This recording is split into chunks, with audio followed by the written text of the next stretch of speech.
The Human Cycle by Sri Aurobindo. Chapter 19. The Curve of the Rational Age. The first natural result has been the transition of the rational mind from democratic individualism to democratic socialism.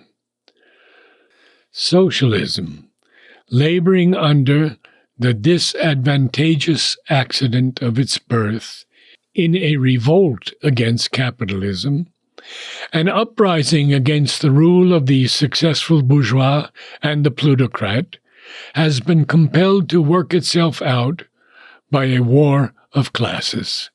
And worse still, it has started from an industrialized social system and itself taken on, at the beginning, a purely industrial and economic appearance. These are accidents that disfigure its true nature. Its true nature, its real justification, is the attempt of the human reason to carry on the rational ordering of society to its fulfillment, its will to get rid of this great parasitical excrescence of unbridled competition, this giant obstacle to any decent ideal or practice of human living. Socialism sets out to replace a system of organized economic battle by an organized order and peace. This can no longer be done on the old lines. An artificial or inherited inequality brought about by the denial of equal opportunity and justified by the affirmation of that injustice and its result as an eternal law of society and of nature. That is a falsehood, which the reason of man will no longer permit. Neither can it be done, it seems, on the basis of individual liberty, for that has broken down in the practice. Socialism, therefore, must do away with the democratic basis of individual liberty, even if it professes to respect it, or to be the marching towards a more rational freedom.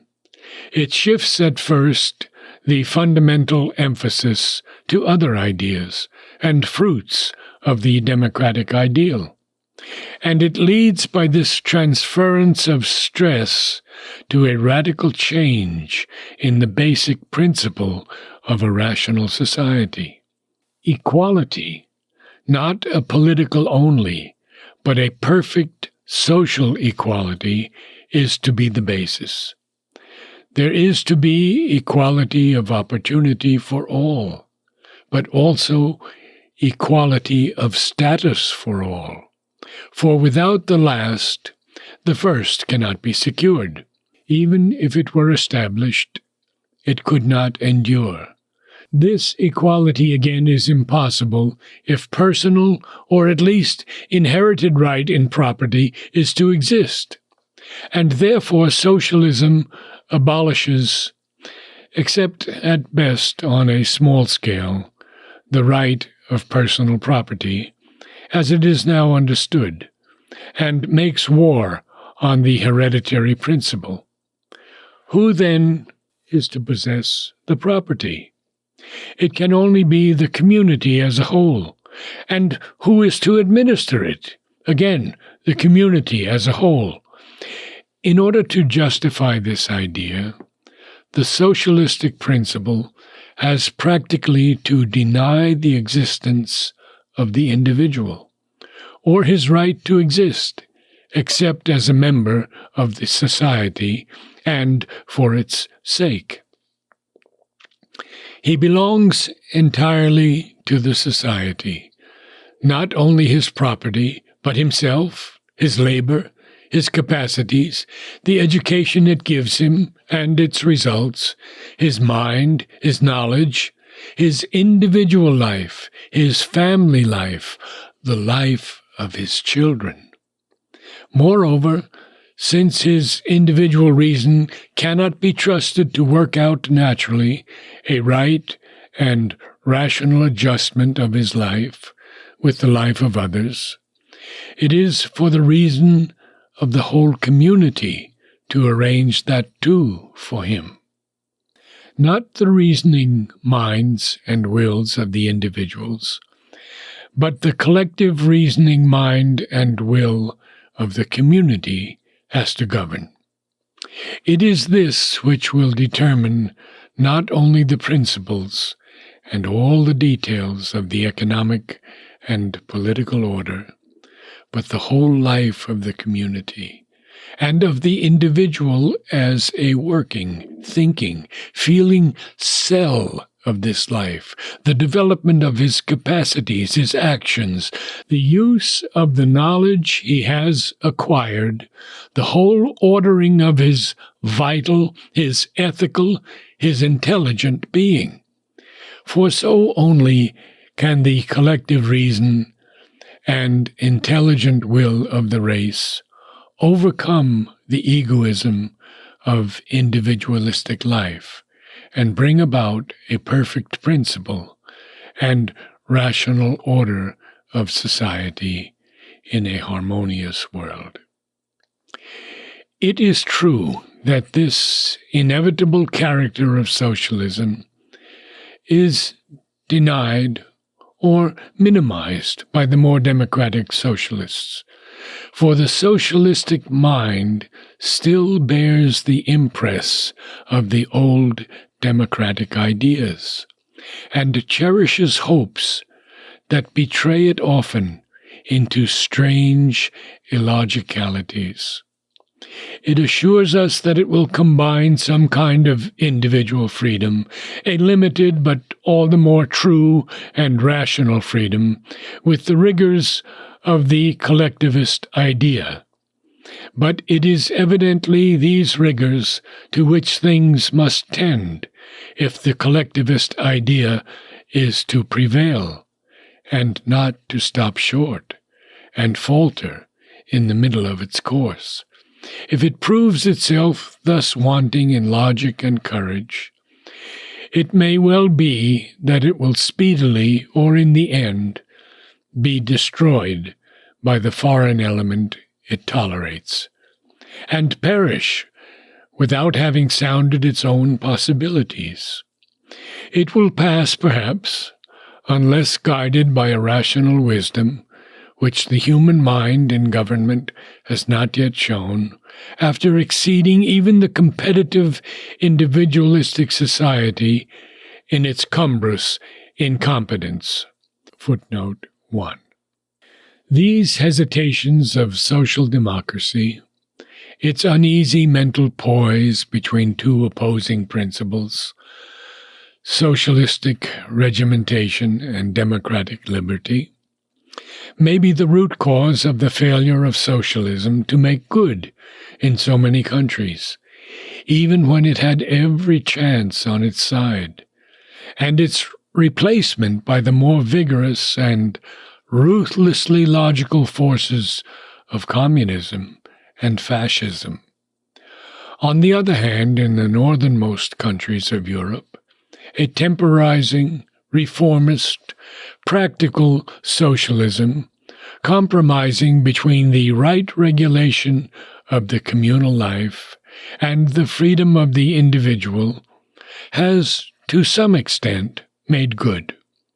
But it is still doubtful whether it will be allowed to go to the end of its road.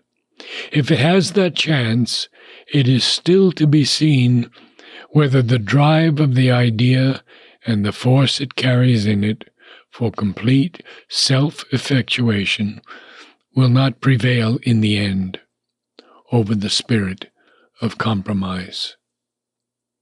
Continuing. But even at its best, the collectivist idea contains several fallacies, inconsistent with the real facts of human life and nature. And just as the idea of individualistic democracy found itself before long in difficulties on that account, Because of the disparity between life's facts and the mind's idea, difficulties that have led up to its discredit and approaching overthrow, the idea of collectivist democracy, too, may well find itself before long in difficulties that must lead to its discredit and eventual replacement by a third stage of the inevitable progression. Liberty, protected by a state in which all are politically equal, was the idea that individualistic democracy attempted to elaborate. Equality, social and political equality, enforced through a perfect and careful order by a state which is the organized will of the whole community, is the idea on which socialistic democracy stakes its future. If that too fails to make good, the rational and democratic idea may fall back upon a third form of society, founding an essential rather than formal liberty and equality upon fraternal comradeship in a free community, the ideal of intellectual as of spiritual anarchism. And there's a second footnote. In the theory of communism, state socialism is only a passage. A free, classless, stateless communal life is the eventual ideal. But it is not likely that the living state machine, once in power with all that are interested in its maintenance, would let go its prey or allow itself to be abolished without a struggle. In fact, the claim to equality, like the thirst for liberty, is individualistic in its origin. It is not native or indispensable to the essence of the collectivist ideal. It is the individual who demands liberty for himself, a free movement for his mind, life, will, action. The collectivist trend and the state idea have rather the opposite tendency. They are self-compelled to take up more and more the compulsory management and control of the mind, life, will, action of the community, and the individuals as part of it, until personal liberty is pressed out of existence. But similarly, it is the individual who demands for himself equality with all others. When a class demands, it is still the individual multiplied, claiming for himself and all who are of his own grade, political or economic status, an equal place, privilege, or opportunity with those who have acquired or inherited a superiority of status. The social reason conceded first the claim to liberty, but in practice, whatever might have been the theory, it admitted only so much equality. Equality before the law, a helpful but not too effective political equality of the vote, as was necessary to ensure a reasonable freedom for all. Afterwards, when the injustices and irrationalities of an unequalized, competitive freedom, the enormity of the gulfs it created, became apparent, the social reason shifted its ground and tried to arrive at a more complete communal justice on the basis of a political, economic, educational, and social equality as complete as might be. It has labored to make a plain level on which all can stand together. Liberty in this change has had to undergo the former fate of equality. For only so much liberty, perhaps or for a time, could survive, as can be safely allowed without the competitive individual getting enough room for his self-assertive growth to upset or endanger the equalitarian basis. But in the end, the discovery cannot fail to be made that an artificial equality has also its irrationalities, its contradictions of the collective good, its injustices even, and its costly violations of the truth of nature. Equality, like individualistic liberty, may turn out to be not a panacea, but an obstacle in the way of the best management and control of life by the collective reason and will of the community. But if both equality and liberty disappear from the human scene, there is left only one member of the democratic trinity, brotherhood, or, as it is now called, comradeship, that has some chance of survival as part of the social basis. This is because it seems to square better with the spirit of collectivism. We see accordingly the idea of it, if not the fact, still insisted on in the new social systems, even those in which both liberty and equality are discarded as noxious democratic chimeras.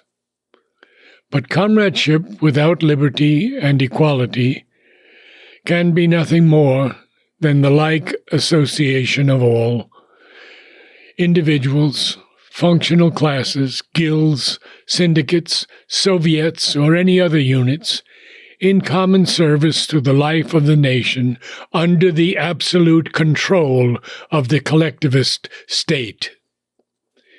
The only liberty left at the end would be the freedom to serve the community under the rigorous direction of the state authority. The only equality would be an association of all alike in a Spartan or Roman spirit of civic service, with perhaps a like status, theoretically equal at least for all functions. The only brotherhood would be the sense of comradeship in devoted dedication to the organized social self, the state. In fact, the democratic trinity, stripped of its godhead, would fade out of existence. The collectivist ideal can very well do without them, for none of them belong to its grain and very substance. This is indeed already the spirit, the social reason, or rather the social gospel, of the totalitarianism whose swelling tide threatens to engulf all Europe, and more than Europe. Totalitarianism of some kind seems indeed to be the natural, almost inevitable destiny, at any rate the extreme and fullest outcome of socialism, or more generally of the collectivist idea and impulse. For the essence of socialism, its justifying ideal, is the governance and strict organization of the total life of society as a whole, and in detail by its own conscious reason and will for the best good and common interest of all, eliminating exploitation by individual or class, removing internal competition, haphazard confusion and waste, enforcing and perfecting coordination, assuring the best functioning and a sufficient life for all. If a democratic polity and machinery best assure such a working, as was thought at first, it is this that will be chosen, and the result will be social democracy. That ideal still holds sway in Northern Europe, and it may there yet have a chance of proving that a successful collectivist rationalization of society is quite possible. But if a non-democratic polity and machinery are found to serve the purpose better, then there is nothing inherently sacrosanct for the collectivist mind in the democratic ideal. It can be thrown on the rubbish heap where so many other exploded sanctities have gone. Russian communism, so discarded with contempt democratic liberty, and attempted for a time to substitute for the democratic machine a new Sovietic structure, but it has preserved the ideal of a proletarian equality for all in a classless society. Still, its spirit is a rigorous totalitarianism on the basis of the, in quotes, dictatorship of the proletariat, end quotes, which amounts, in fact, to the dictatorship of the Communist Party in the name or on behalf of the proletariat. Non-proletarian totalitarianism goes farther and discards democratic equality no less than democratic liberty. It preserves classes. For a time only, it may be, but as a means of social functioning, not as a scale of superiority or hierarchic order. Rationalism is no longer the turn. Its place is taken by a revolutionary mysticism, which seems to be the present drive of the time spirit. This is a symptom that can have a considerable significance. In Russia, the Marxist system of socialism has been turned almost into a gospel. Originally, a rationalistic system worked out by a logical thinker and discoverer and systematizer of ideas, it has been transformed by the peculiar turn of the Russian mind into something like a social religion, a collectivist mystique, an inviolable body of doctrines, with all denial or departure treated as a punishable heresy, a social cult enforced by the intolerant piety and enthusiasm of a converted people.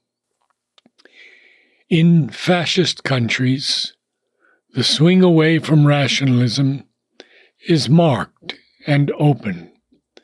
A surface vital subjectivism has taken its place, and it is in the name of the national soul and its self-expression and manifestation that the leaders and prophets teach and violently enforce their totalitarian mystique.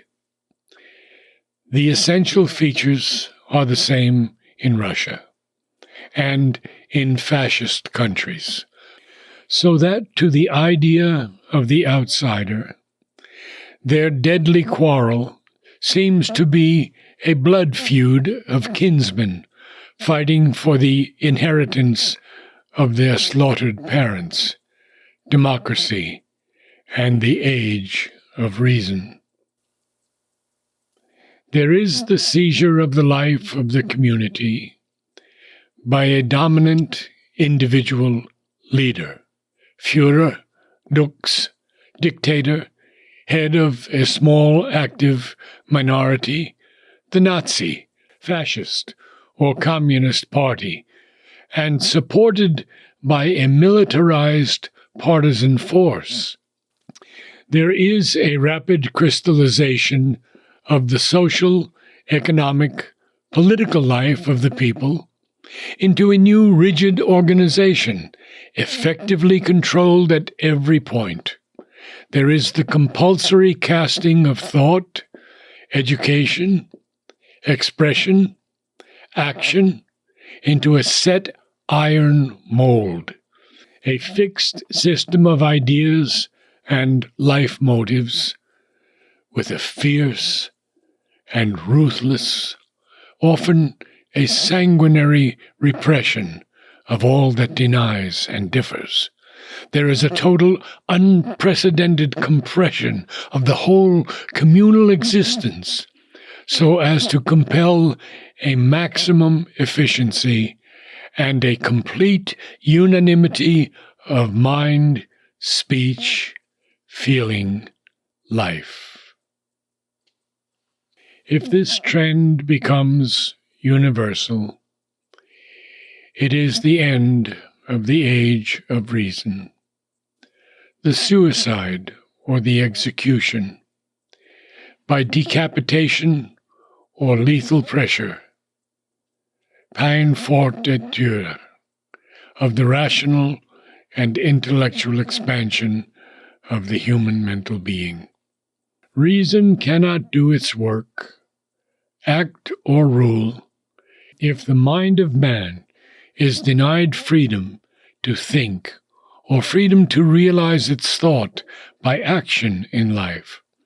But neither can a subjective age be the outcome, for the growth of subjectivism also cannot proceed without plasticity, without movement of self-search, without room to move, expand, develop, change. The result is likely to be rather the creation of a tenebrous no man's land, where obscure mysticisms, materialistic, vitalistic, or mixed, clash and battle for the mastery of human life. But this consummation is not certain. Chaos and confusion still reign, and all hangs in the balance. Totalitarian mysticism may not be able to carry out its menace of occupying the globe, may not even endure. Spaces of the earth may be left where a rational idealism can still survive. The terrible compression now exercised on the national mind and life may lead to an explosion from within, or, on the other hand, having fulfilled its immediate aim, may relax and give way in calmer times to a greater plasticity, which will restore to the human mind or soul a more natural line of progress, a freer field for their self-expanding impulse. In that case, the curve of the age of reason, now threatened with an abrupt cessation, may prolong and complete itself. The subjective turn of the human mind and life, avoiding a premature plunge into any general external action before it has found itself, may have time and freedom to evolve, to seek out its own truth, its own lines, and so become ready to take up the spiral of the human social evolution, where the curve of the age of reason naturally ends by its own normal evolution, and make ready the ways of a deeper spirit.